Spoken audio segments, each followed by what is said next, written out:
Was Aaron Burr found hiding in a cave in Alabama after his duel with Alexander Hamilton? That question was asked as part of Ask Alabama. The answer is no. But he was arrested in Alabama, not for the duel with Hamilton, but because he was engaged in a conspiracy to become King of Mexico. Maybe.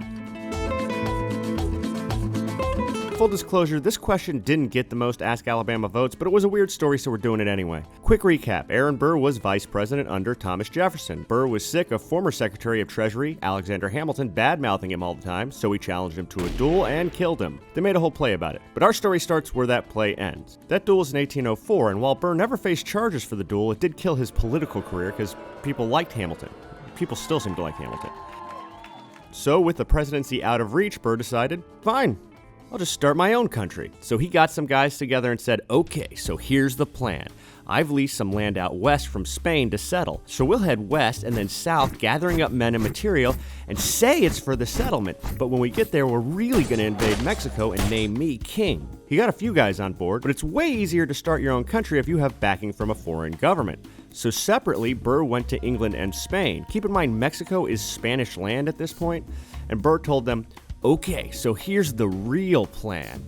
I gather up an army to settle my land, but really we're going to grab up a bunch of America's land in the West and secede from the Union. Who knows, we may even invade the US and take it over. English and Spanish agents both gave him some money, but when they reported back to their countries with their proposal to join Team Burr, both countries said pass. So Burr headed west and then south and made some headways getting men and supplies. But building an army to overthrow the government is hard to do in secret, so rumors started getting back to President Thomas Jefferson that Burr was up to something, whatever it was. Those rumors were confirmed when one of Burr's co-conspirators accidentally spilled the beans about the plan to an agent of Thomas Jefferson thinking he was already on board. Then another co-conspirator just flipped and started sending letters from Burr to Thomas Jefferson. At this point, Jefferson was sick of Burr. He was a political opponent, he was shooting founding fathers, and now he was trying to either cause a rebellion in the West or spark a war with Spain. So Jefferson sent out the word to governors. He said, okay guys, so here's the plan.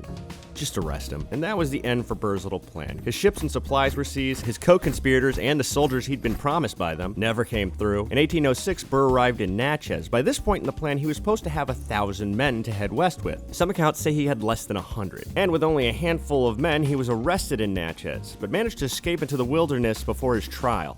Burr stayed on the lam for a few weeks, but he was eventually spotted in what is now Wakefield, Alabama in Washington County. He had stopped to ask for directions, but got recognized because he was like a super famous traitor, so he was arrested again. This time there was no escape. He was escorted back to Virginia to be tried for treason. But Burr's luck came through one last time. In the end, the judge ruled they couldn't convict Burr for treason because technically he hadn't done anything yet. So Burr walked, but this was his last hurrah in the American history books. Folks in the US were just sick of him. He moved to Europe for a few years to push for an invasion of the US, but the other countries weren't having it either. In the end, he moved back to New York under an assumed name and lived out the rest of his days in relative obscurity. So that's what Aaron Burr was doing in Alabama. He was hiding from the law after a plan for treason blew up in his face. Dude really was the worst founding father. I'm Jonathan Soboleski for Reckon.